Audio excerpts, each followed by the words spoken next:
కాంగ్రెస్ లో కుమ్ములాటలు, షాద్ నగర్ లో పాత కొత్త నేతల మధ్యలో అంతరం ఎప్పుడు లేకుంటున్నాయి కుమ్ములాటలు. రోజు ఇదే పని. ఏదో ఒక దగ్గర కొత్త కాంగ్రెస్ వాళ్ళు, పాత కాంగ్రెస్ వాళ్ళు గాంధీ భవన్ కాడ పంచాయతీ పెట్టుకోను, ఊళ్ళల్లో పంచాయతీలు పెట్టుకోను, పార్టీ కార్యాలయాలలో కుమ్ములాటలు. ఇదే సరిపోతుంది. 15 నెలల నుంచి ఇదే సరిపోతుంది. టకా టకా టకా టకా 10 మందిని తీసుకున్నారా? ఎప్పుడైతే 10 మందిని తీసుకున్నారో ఇక అప్పుడు లొల్లి షురు అయిపోయింది. ఎట్లా తీసుకుంటారు చెప్పుని? ఎట్లా తీసుకుంటారు? నియోజకవర్గంలో అంతమంది కార్యకర్తలు, అంతమంది నాయకులు కష్టపడి పనిచేసిర్రు. 10 సంవత్సరాలు బీఆర్ఎస్ పార్టీ ఇబ్బందులు పెట్టింది, కేసులు పెట్టింది, ఇంకా చాలా రకాలుగా అనుభవించారు. 10 ఏళ్ళు అనుభవించిన తర్వాత అధికారంలోకి వచ్చినారు. అధికారంలోకి వచ్చిన తర్వాత ఓ 2000 ఓట్లో 3000 ఓట్లో మహా అయితే ఒక 5000 తోటి ఓడిపోయిండు కాంగ్రెస్ పార్టీ అభ్యర్థి. గెలిచిన ఆయన తీసుకొని నువ్వు వెమ్మటే ఇందులో కొత్తివి, ఇందులోకి తీసుకుంటువి. ఆయన నాయకుల్ని కార్యకర్తలందరినీ తీసుకొని ఇళ్ళకి వచ్చిండు. ఏడ ప్రోటోకాల్ ఉన్నా కూడా ఎమ్మెల్యే పోవాలి. ఎమ్మెల్యే పోయిందంటే ఆయన మనుషులు, పాత మనుషులే పోవాలి. ఇక వీళ్ళంతా కొత్త కాంగ్రెస్ వాళ్ళు, పాత కాంగ్రెస్ వాళ్ళు ఆడున్నారు. ఇక మరి ఇక ఏమవుతుంది చెప్పండి? ఎట్లుంటుంది చెప్పండి? భాజపా బీఆర్ఎస్ లో గెలిచినటువంటి వ్యక్తి అందులోనే ఉంటే మీ ఎమ్మెల్యే ఓడిపోయినా అధికారం ఉంది కాబట్టి ఆడ కొంచెం పెత్తనం చెలాయించేటటువంటిదో లేకపోతే ఇంకోటో పనులు జరుగుతాయి. ఇవన్నీ వాస్తవం కదా. అరే గెలిచిండిగా అని చెప్పి తీసుకొస్తే ఇవాళ ఏమవుతుంది? పార్టీకే నష్టం అవుతా ఉంది. అది ఏ పార్టీ అయినా అవ్వచ్చు, బీఆర్ఎస్ అవ్వచ్చు, లేకపోతే కాంగ్రెస్ అవ్వచ్చు, బీజేపీ అవ్వచ్చు, ఏదైనా అవ్వచ్చు. ఈ లాజిక్ ని మిస్ అయిపోయినరు వాళ్ళు. ఒక బీఆర్ఎస్ వాళ్ళు కొత్త లాజిక్ పట్టుకున్నారు. ఫిరాయింపులు అని చెప్పిండ్రు, కోర్టుకు పోయినరు. మనశ్శాంతి లేకుండా అయిపోయింది దాదాపుగా ఒక 10 నియోజకవర్గాల్లో ప్రధానంగా. ఇక ఇది చిన్న చిన్నగా పదవులు ఇవ్వకుండా డిలే చేయడం, మంత్రుల్ని ఖరారు చేయకపోవడం, పిసిసి కార్యవర్గం పోస్టులు ఇవ్వకపోవడం, మహిళా కమిటీ లేకపోవడం, ఇట్లా అసహనం వ్యక్తం చేస్తా ఉన్నారు. అరే రాక వచ్చిన అధికారంలోకి ఓ 5 ఏళ్ళ అధికారం చూద్దాం ఎట్లుంటుందో, అనుభవిద్దాం అనేది ఎవరికైనా ఉంటుంది. కష్టపడ్డాడు ఫలితాన్ని ఆశించుకుంటే ఎట్లుంటాడు? సో ఇప్పుడు మళ్ళీ కొత్తగా షాద్ నగర్ లో పాత కొత్త నేతల మధ్య గదే పంచాయతీ. ఎమ్మెల్యే సమక్షంలోనే బయటపడ్డ విభేదాలు, అసహనం వ్యక్తం చేసిన వీరపల్లి శంకర్, పరిస్థితిని చక్కదిద్దాలంటున్నటువంటి పార్టీ క్యాడర్. మొత్తం గిదే కత్తున్నది. రైట్. ఇక మంత్రుల ముందే ఆడ అధికారులకు కావచ్చు, లేకపోతే అక్కడ ఉన్న ఎమ్మెల్యేకి కావచ్చు, బీఆర్ఎస్ పార్టీ నుంచి వచ్చిన ఎమ్మెల్యేకి కావచ్చు, లేకపోతే పాత కాంగ్రెస్ వాళ్ళకి కావచ్చు. ఇట్లా ఏమైతే చెప్పుడు? ఇక పార్టీకి నష్టం అవుతుందా లేకపోతే ఎట్లయితుందో ఇక మీరే చూడాలి. 6వ పేజీలు ఉన్నది వార్త. ఏం జరిగింది షాద్ నగర్ లో? రోజుకోటి.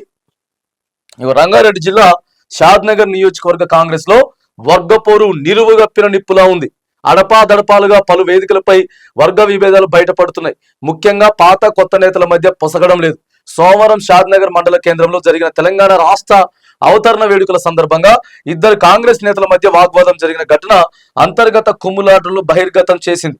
ఇదంతా ఎమ్మెల్యే వీరపల్లి శంకర్ సమక్షంలోనే జరగడం పార్టీ వర్గాల్లోనూ చర్చనీయాంశంగా మారింది. త్వరలోనే స్థానిక ఎన్నికలు ఉండడంతో పరిస్థితిని చేయి దాటక ముందే చక్కదిద్దేందుకు ఎమ్మెల్యే దృష్టి సారించాల్సిన అవసరం ఉన్నదని చెప్పి పార్టీ శ్రేణులు పేర్కొంటా ఉన్నారు. మొత్తం ఇదే కథ అండి బాబు, మొత్తం ఇదే కథ. ఇక అసలు ఏం జరిగింది ఏంది మొత్తం ఉన్నది ఇక్కడ. ఇప్పటికైనా చక్కదిద్దుతారా? షాద్ నగర్ రాష్ట్ర ఆవిర్భావ దినోత్సవ వేడుకల సందర్భంగా కాంగ్రెస్ లో 2 నేతల మధ్య గత కొంతకాలంగా ఉన్న అంతర్గత విభేదాలు బట్టబయలయ్యాయి. ఇట్లనే అంతర్గత విభేదాలు ఏముంటుందంటే 3వ ఓటు తీసుకుపోతాడు ఓటు. మీరిద్దరు ఇక్కడ కొట్టుకుంటా ఉంటారు, ఎటు కాకుండా ప్రజల్ని పట్టించుకోరు, దీన్ని క్యాచ్ చేసుకుంటారు అవతల ఆయన. ఇప్పుడు కాంగ్రెస్ వాళ్ళు ఇద్దరు కొట్టుకుంటా ఉంటారు కదా, వీళ్ళు బీఆర్ఎస్ వాళ్ళు క్యాచ్ చేస్తారు. దీన్ని క్యాచ్ చేసి అధికార పార్టీలో ఉన్నప్పుడే కుమ్ములాటలు ఎక్కువ ఉంటాయి, ప్రతిపక్షంలో ఉన్నప్పుడు పెద్దగా ఉండవు. ఇక మనకు ఓటే టార్గెట్ ఉంటుంది, ఎట్టో ఒకట్లో ఓటు వేయించుకోవాలనేదే ఉంటుంది. ఈడెట్లుంటుంది అని అంటే నేను చెప్తేనే చేసిండు, నేను చెప్తేనే వేసిండు. నువ్వు చెప్తే ఎందుకు వేసిండా, నేను చెప్తే వేసిండు. కానీ నేను చెప్తేనంటే లేదు, నేను నువ్వే చెప్తే ఇయే ఉంటాయి. ఇయే ఉంటే ఆ ఓటర్ ఎవరు చెప్పిన మాట అనుకుంటే తీసుకుపోయి వేరేకెళ్ళి వేస్తాడు. ఇంకా బీఆర్ఎస్ లో కూడా అదే జరిగింది. బీఆర్ఎస్ లో అదే జరిగింది. కనపడనటువంటి ఎవరెవరైతే కాంగ్రెస్ లో గెలిచిన వాళ్ళంతా కూడా బీఆర్ఎస్ లోకి వచ్చిండ్రో ఆ నియోజకవర్గాలలో బాగా మైనస్ అయిపోయింది. ప్రజలు ఒక్కటే గుర్తు పెట్టుకుంటారు, నువ్వు అభివృద్ధి చేస్తున్నావా లేకపోతే ఇంకోటి కాదు, కానీ పార్టీ మారిండే అంటారు. పార్టీ మారిండే, మీ ఓటు అయితే పార్టీ మారిండే అంటారు. గదే వస్తుంది లాస్ట్కి, ఆ మాటనే మోయాల్సి వస్తుంది. ఈడ కూడా అదే షాద్ నగర్ లా మొత్తానికైతే ఇక ఎమ్మెల్యే వీరపల్లి శంకర్ ముందే ఇద్దరు కాంగ్రెస్ నేతలు, అటు పాత ఆయన ఇటు కొత్త ఆయన, ఇదే లొల్లి.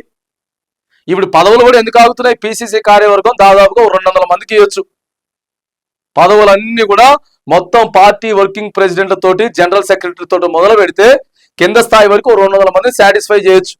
200 మందిని సాటిస్ఫై చేయడం అంటే ఓ జిల్లాకి ఆ జిల్లా పోస్టులతో కలిపి దాదాపుగా ఓ జిల్లాకి ఈజీగా ఒక 100 మందిని సాటిస్ఫై చేయొచ్చు.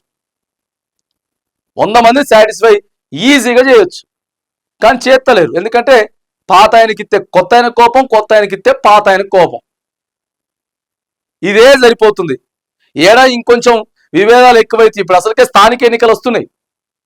స్థానిక ఎన్నికల ముందు కూడా ఇగో ఇవే అందుకే ప్రభుత్వం కొంచెం భయపడుతుంది. ఎందుకు తెలుసా? భయపడేది పోస్ట్ పోన్ చేసుకుంటూ వస్తా ఉంది కాంగ్రెస్ ప్రభుత్వం. ఎప్పుడో సంవత్సరం క్రితమే స్థానిక ఎన్నికలు నిర్వహించకుండా జాప్యం చేసుకుంటా ముందుకు పోతా ఉన్నారు. మరిగా ఆవిర్భావ దినోత్సవం కూడా అయిపోయింది. ఇప్పుడు నోటిఫికేషన్ ఇవ్వాలి.